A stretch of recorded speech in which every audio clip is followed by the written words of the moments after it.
ألا بذكر الله تطمئن القلوب. الحمد لله نحمده ونستعينه ونستغفره ونؤمن به ونتوكل عليه ونعوذ بالله من شرور أنفسنا ومن سيئات أعمالنا من يهده الله فلا مضل له ومن يضلله فلا هادي له ونشهد أن لا إله إلا الله وحده لا شريك له ونشهد أن سيدنا ونبينا ومولانا محمدا عبده ورسوله. أما بعد فأعوذ بالله السميع العليم من الشيطان الرجيم. بسم الله الرحمن الرحيم.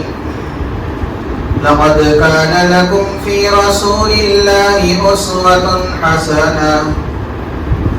قال الله تبارك وتعالى: يا أيها الرسل كلوا من الطيبات واعملوا صالحا. صدق الله مولانا العظيم. وقال النبي صلى الله تعالى عليه وسلم: من تمسك بسنتي عند فساد أمتي فله أجر 100 شهيد، أو كما قال النبي صلى الله تعالى عليه وسلم: رب اشرح لي صدري ويسر لي أمري واحلل عقدة من لساني يفقه قولي. اللهم صل على محمد وعلى آل محمد كما صليت على إبراهيم وعلى آل إبراهيم إنك حميد مجيد. اللهم بارك على محمد وعلى آل محمد كما باركت على إبراهيم وعلى آل إبراهيم إنك حميد مجيد. يا رب صل وسلم دائما أبدا على حبيبك خير الخلق كلهم. معزز سامعین کرام اور میرے غیور مسلمان بھائیوں، بزرگوں اور دوستوں، گزشتہ جمعہ حضرات کے سامنے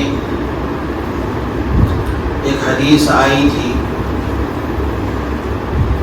اللہ کے نبی صلی اللہ علیہ وسلم نے ارشاد فرمایا: من اکل طیبا وعمل فی سنت وامن الناس بوائقہ دخل الجنہ. جس نے پاکیزہ رزق کھایا اور سنت پر عمل کیا،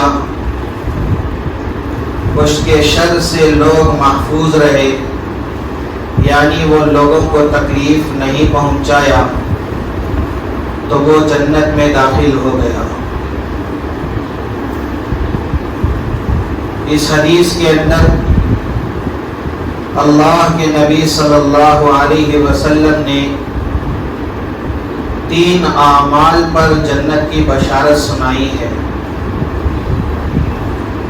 سب سے پہلا عمل من اکل طیبا، جس نے پاکیزہ رزق کھایا، جس کے متعلق گزشتہ جمعہ تفصیلی گفتگو آپ حضرات کے سامنے آ گئی تھی. اللہ کے نبی صلی اللہ علیہ وسلم نے پہلی بات یہ ارشاد فرمائی: جس نے پاکیزہ رزق کھایا. یہاں پر اللہ کے نبی صلی اللہ علیہ وسلم نے حلال کا لفظ بیان نہیں فرمایا، طیب کا لفظ بیان فرمایا، جس سے یہی بات معلوم ہوتی ہے جو رزق ہم کھائیں وہ حرام تو پہلے درجے میں نہ ہو، اور دوسری بات یہ ہے کہ مشتبہ بھی نہ ہو، یعنی کہ جس کے اندر شک و شبہ بھی نہ ہو، رزق حرام سے بھی پاک ہو اور مشتبہ سے بھی پاک ہو تو وہ طیب کہلاتا ہے۔ تو پاکیزہ رزق کھانے پر اللہ کے نبی صلی اللہ علیہ وسلم جنت کی بشارت سنائے ہیں۔ حرام مال کھانے پر اللہ کے نبی صلی اللہ علیہ وسلم نے ارشاد فرمایا، من اکل لقمۃ من حرام لم يقبل منہ صلاۃ 40 لیلۃ، جس نے ایک لقمہ حرام کا کھایا اللہ تعالیٰ اس کی 40 دن کی نماز قبول نہیں فرمائیں گے۔ ایک لقمہ اگر پیٹ کے اندر چلا جائے، نبی علیہ السلام فرماتے ہیں کہ اس کا وہ جسم جہنم میں جلنے کے لائق ہے۔ تو اس لیے ہمیں چاہیے کہ پہلی صفت جو نبی علیہ السلام نے بیان فرمائی، رزق طیب ہو، پاک ہو، حلال ہو، مشتبہ سے بھی پاک ہو، حرام سے بھی پاک ہو، جس کی ہم کوشش کریں اور اپنی زندگی کے اندر حلال رزق کھانے اور حلال پر محنت کرنے کی کوشش کریں۔